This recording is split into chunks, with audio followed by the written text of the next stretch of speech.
সবাইকে আসসালামু আলাইকুম রহমতুল্লাহি ওয়া বারাকাতুহু। তো আমি ভাবছিলাম আপনাদের মাত্র 10% আজ উপস্থিত হবে, কিন্তু কোনোভাবে হয়তো আপনারা সবাই আবার চলে আসলেন। আজকের বিকেলটি কাটানো আল্লাহ আমাদের জন্য সহজ করে দিন। আমি দোয়া করছি আজকের আলোচনাতে যেন আপনারা মনোযোগ রাখতে পারেন, এখান থেকে জরুরি শিক্ষা গ্রহণ করতে পারেন। শুরুতে বলে নিতে চাই যে এই লেকচার সিরিজ আমি শুরু করতে চেয়েছি এই কারণে যে ইসলামের একদম মৌলিক একটি শিক্ষা হলো এই বিষয়টি, অথচ তাকে যথেষ্ট গুরুত্ব দেওয়া হয় না।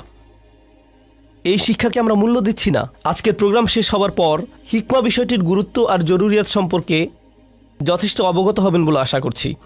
ঠিক যেমনটি গতকাল বলছিলাম যে হিকমা কোনো বাড়তি বিষয় না, যে থাকলে ভালো না থাকলে নেই এমন ধরনের বিষয় নয়, ইসলামের কোনো অতিরিক্ত বিষয় নয়, বরং পুরো ইসলামকে এটাই জুড়ে রেখেছে। হিকমা শব্দটি ক্রিয়া ইহকামের সাথে সম্পৃক্ত। ইহকাম হলো কোনো দুটো জিনিসকে সেলাই করে শক্ত করে একত্রে বেঁধে ফেলা।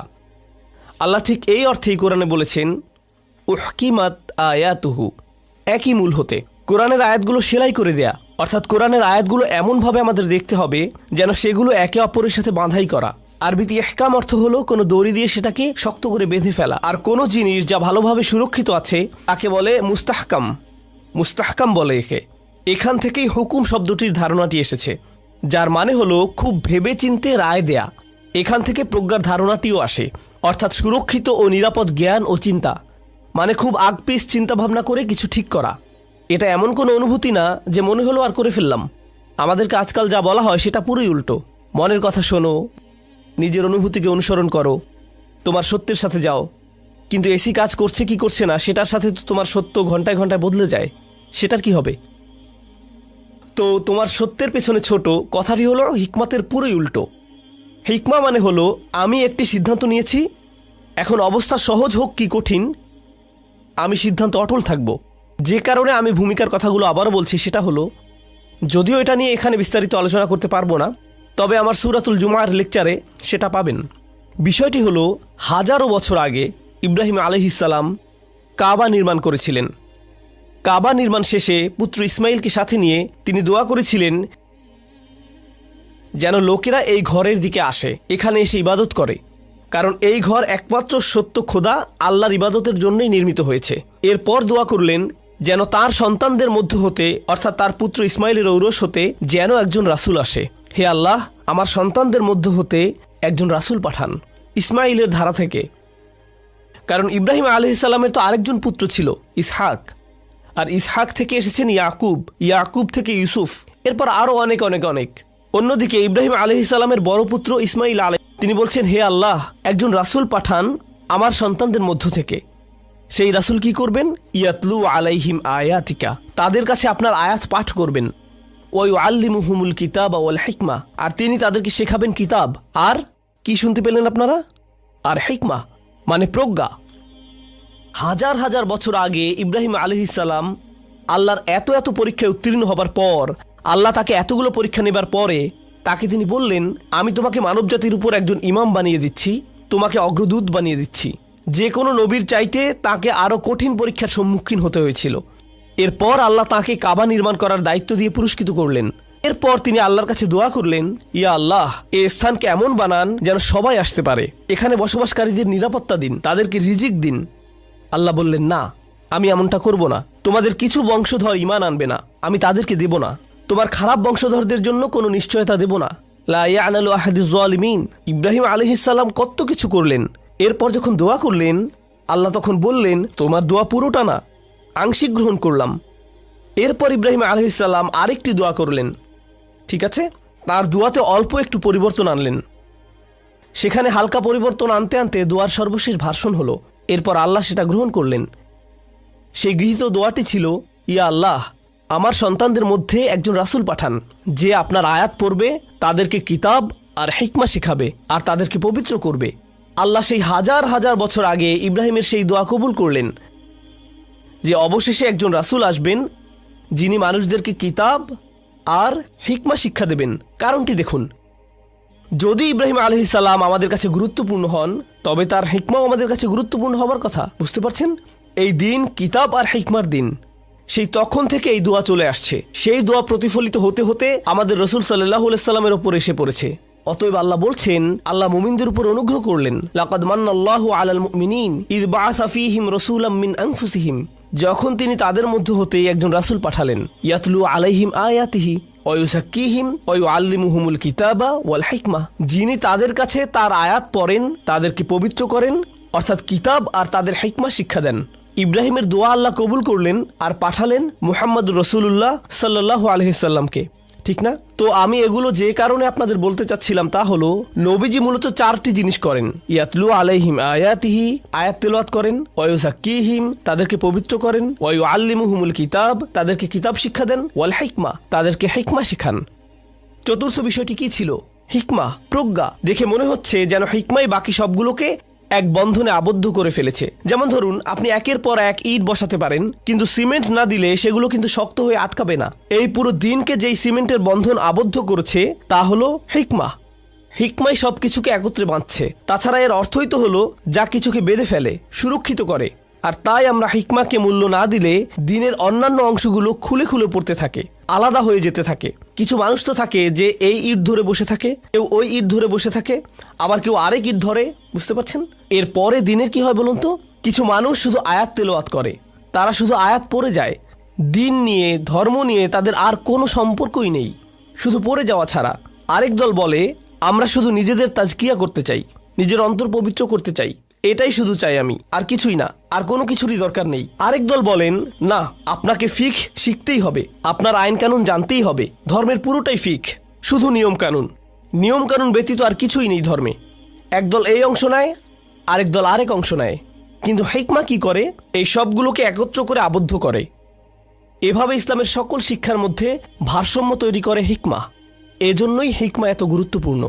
এখন যদি আপনারা খেয়াল করেন যে কিভাবে আমরা ইসলাম পালন করছি, কিভাবে আমরা পুরো বিশ্বে ইসলাম পালন করা হচ্ছে, কিভাবে পুরো বিশ্বে ইসলাম পালন করা হচ্ছে, আল্লাহ যেন আমাদের সকলকে রক্ষা করেন, হেদায়েত দেন। দেখতেই পাচ্ছেন আমাদের দিন কতটা বিচ্ছিন্ন হয়ে আছে। সবাই এর এক একটি অংশ ধরে বসে আছে। কেউ এই অংশ, কেউ ওই অংশ, কেউ আবার আরেক অংশ নিয়ে ব্যস্ত। যেন বিচ্ছিন্ন একটা জিনিস হয়ে গেছে পুরোটা। এরপর বুঝতে পারেন সম্ভবত নতুন করে কথা বলার দরকার, হিকমা ব্যাপারটি বোঝার দরকার। এগুলো হলো ভূমিকার কথা। এখন আপনাদেরকে গতকালকের কিছু বিষয় নিয়ে কথা বলবো। আপনাদের দাউদ আলাইহিস সালাম আর লুকমান রাদিয়াল্লাহু আনহুর ব্যাপারে বলেছিলাম। এনাদের নিয়ে বিস্তারিত বলবো না এখন, কারণ আমার উদ্দেশ্য হলো যখন সূরা লুকমান নিয়ে বিস্তারিত আলোচনা করব, সূরা সদ নিয়ে বিস্তারিত পড়াশোনা করব, তখন হিকমার প্রসঙ্গ আসলে আর লুকমান রাদিয়াল্লাহু আনহুর প্রসঙ্গ আসলে অনেক বিস্তারিতভাবে আলোচনা করব। কিন্তু আপাতত আলোচনার জন্য আপনাদের যেটা জানাতে চাই তা হলো, দাউদ আলাইহিস সালাম থেকে আমরা শিখতে পেলাম যে জীবনের অভিজ্ঞতাগুলো নিয়ে সিরিয়াসলি চিন্তাভাবনা করা উচিত। আপনাদের জীবনে যা যা হয়েছে সেখান থেকে শিখতে হবে, পৃথিবীটাকে পর্যবেক্ষণ করতে হবে, পৃথিবীতে কি হচ্ছে সেটা সম্পর্কে আপনাকে জানতে হবে। পৃথিবীতে কি হচ্ছে সেটা তিনি যদি না জানতেন তাহলে কখনোই ওয়া ইন্না কাসীরাম মিনাল খুলাতা লা ইয়াবগি বা'দুহুম আলা বা'দ বলতে পারতেন না। এভাবে তিনি বলতে পারতেন না। তার চারপাশের পৃথিবীর পর্যবেক্ষণটাই হলো এটা। তাহলে আমাদের জন্য এটার অর্থ কি? এর মানে কিন্তু এটা নয় যে আমি শুধু যে কোনো ইসলামিক বই নিয়ে সেটা পড়া শুরু করব, ইসলামিক ফিকহ শিখব অথবা তাজউইদ শিখব, পুরো কোরআন হিফজ করে ফেলবো। কিন্তু এগুলোর সাথে প্রজ্ঞার ব্যাপারটি তালাশ করাটাও খুবই জরুরি।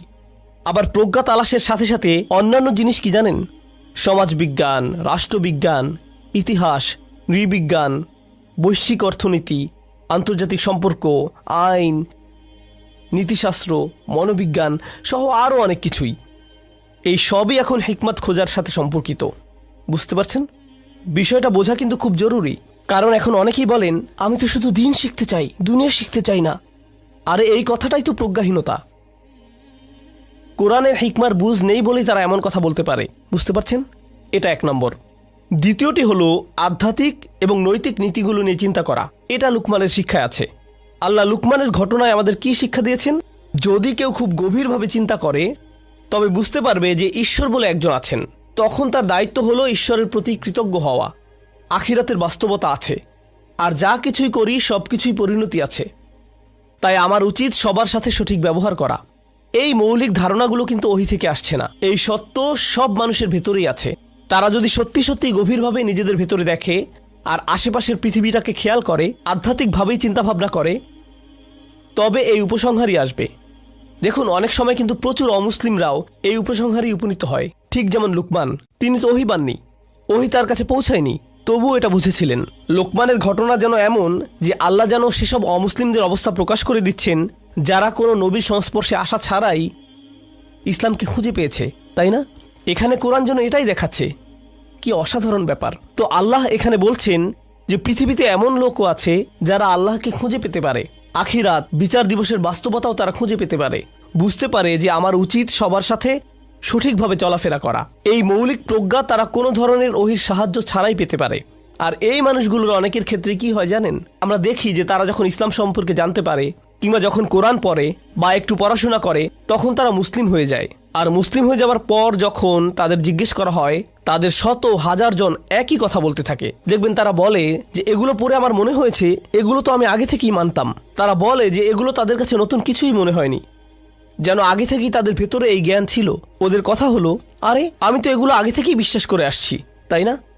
কোরআন তো কিছু খ্রিস্টানদের কথা সরাসরি বলে দিচ্ছে আমাদের। তারা যখন ইসলাম সম্পর্কে শুনলো কাঁদতে শুরু করলো, মুসলিম হয়ে গিয়েছিল তারা। কিন্তু এরপর তারা যা বলল সেটাই অবাক করার মতো ব্যাপার। তারা বলেছিল, ইন্না কুন্না মিন ক্বাবলিহি মুসলিমিন, আমরা তো এর আগে থেকেই মুসলিম ছিলাম, শুধু এটা জানতাম না। যেন তারা বলছে আমরা জানতামই না যে আগে থেকে আমরা মুসলিম হয়ে আছি। এটা কিন্তু কোরআনের বেশ গুরুত্বপূর্ণ একটা তথ্য। কারণ এখন আমি দুনিয়াতে মানুষ দেখলে আর এভাবে ভাবি না, ওহ ওই যে এটা মুসলিম, জান্নাতি লোক। এরপর কোনো অমুসলিমকে দেখলেন দোকানে, ওই যে জাহান্নামী জাহান্নামী জাহান্নামী, তাই না? এই লোকের তো বারবিকিউ হবে। আমি এমনটা দেখি না, কারণ আমি জানি না তারা তাদের নিজেদের সফরের কোন স্থানে আছে। আমি জানি না তারা কোথায়। এটা তাদের আর আল্লাহর ব্যাপার। তাই অমুক লোক কিংবা তমুক লোকের সাথে কি হবে সেটা নিয়ে আমার মাথা ব্যথা নেই। কারণ অনেকেই বলেন, উস্তাদ নোমান, সব অমুসলিমদের সাথে কি হবে আখিরাতে? ও তাই? বিচার দিবসে আল্লাহ আপনার বিচার করার আগে কি করবেন আপনি? এক সেকেন্ড আল্লাহ, এইসব অমুসলিমদের কি হবে সেটা নিয়ে একটু সাহায্য করুন প্লিজ। আমি বুঝি যে এখন অবস্থা খুবই খারাপ, পাহাড়গুলো সব গলে গেছে, সাগর টকবক করে ফুটছে, কিন্তু আমি চিন্তিত তাদের ব্যাপারে। আমার প্রশ্ন হলো ওদের ব্যাপারে কিছু করুন। আর কুকুর নিয়েও চিন্তা করছিলাম, কুকুরদের কি হবে? তারা কি হটডগ হয়ে যাবে? তো যাই হোক, তো বিষয় হলো কোরআন আমাদেরকে শেখাচ্ছে এটা কি? আপনি জানেন না একজন মানুষ আল্লাহর দিকে সফরের কোন অবস্থানে আছে, প্রজ্ঞার কিরূপ অবস্থায় আছে, আপনি কিছুই জানেন না। আমাদের দিন তাই যারা এখনো বাহ্যিকভাবে ইসলাম গ্রহণ করেনি তাদের সফরের প্রতিও বিনয়ী হতে শেখায়। আমরা তাদের চিনিই না, তবুও তাদের প্রতি বিনয়ী ব্যবহার করি, ভাবি যে আল্লাহ তাদেরও হিকমা দিতে পারেন, তারাও প্রজ্ঞা অর্জন করতে পারেন। লোকমানের গল্পে এই জিনিসটিই কিন্তু ফুটে উঠেছে। ঠিক আছে, চলুন সামনে আগাই। গতকাল যা করেছি সেটার সংক্ষিপ্ত আলোচনা ছিল এতক্ষণ। তার মধ্যে একটি বিষয় আবার আসছে, সেটা নিয়ে আমি বিস্তারিত আলোচনা করব। পুরোটার জন্য আবারও ডক্টর সাকিব হুসাইনকে ধন্যবাদ জানাচ্ছি। সম্ভবত এখানে কোথাও দর্শকদের মধ্যে তিনিও আছেন। সাকিব আমার অনেক কাছের বন্ধু, নিজের ছোট ভাইয়ের মতোই দেখি তাকে। আচ্ছা, আরেকটা কথা, আমি যা যা আপনাদেরকে বলছি তার বেশিরভাগই অর্থাৎ প্রায় 99% কিন্তু তার কাছ থেকেই। কোরআন আর হিকমায়ের উপরে তার পিএইচডি থিসিসকে আমি সঠিকভাবে কখনোই হয়তো সম্পূর্ণ উপস্থাপন করতে পারবো না। গতকালও বলেছিলাম, স্ক্রিনে একটা কিউআর কোড দিয়ে দেওয়া হবে, বিরতির সময় আবারও দেওয়া হবে। আপনারা চাইলে তার পেপারটি ডাউনলোড করে নিতে পারবেন। 6 বছরের কঠোর পরিশ্রমের ফসল এটা। এই পেপারের 343টি পৃষ্ঠা পড়তে পড়তে আমি অবাক হয়ে গিয়েছি। বারবার মনে হয়েছে কি পরিমাণ কাজ এখানে আছে। প্রত্যেক অধ্যায় পড়ে কোনোটিকেই এক একটি বইয়ের চাইতে কম মনে হয়নি। এসব তরুণ যুবক যুবতীদের প্রতি আমি প্রচণ্ড কৃতজ্ঞ। তারা এত এত পড়াশোনার প্রতি নিজেদের বিলিয়ে দিয়েছে, এমন কঠোর পরিশ্রমের কাজ তৈরি করতে পারছে। কোরআনের ভালোবাসা প্রত্যেক পৃষ্ঠায় স্পষ্ট, একদম প্রকাশ্য। আর আপনারা তো দেখেছেন, আমার মতো কিছু মানুষ আছে যারা ইউটিউবে আসে, ইউটিউব শর্টসে আসে, ইনস্টাগ্রাম রিলস এসবে উপস্থিত হয়। আমি নাকি আবার টিকটকেও আছি, আমি জানতাম না। এরকম মানুষ এসবে আসে। আবার ওদিকে আরেক ধরনের মানুষ আছে, এত এত পরিশ্রমের কাজ করে কিন্তু মুসলিমদের বিশাল সংখ্যক সেটা দেখতেই পারে না। তারা দেখেই না যে এরা ইসলামের খেদমতে কত কিছু করে ফেলেছে। তাই কিছুক্ষণের জন্যে আমি আপনাদের অনুরোধ করছি যেন সাকিবের জন্য করতালি দিয়ে আল্লাহর পথে তার এই কঠিন পরিশ্রমের কৃতজ্ঞতা প্রকাশ করা হয়। সাকিব, তোমাকে আমি আল্লাহর জন্য ভালোবাসি। তোমার এই কাজে আমি খুবই গর্বিত।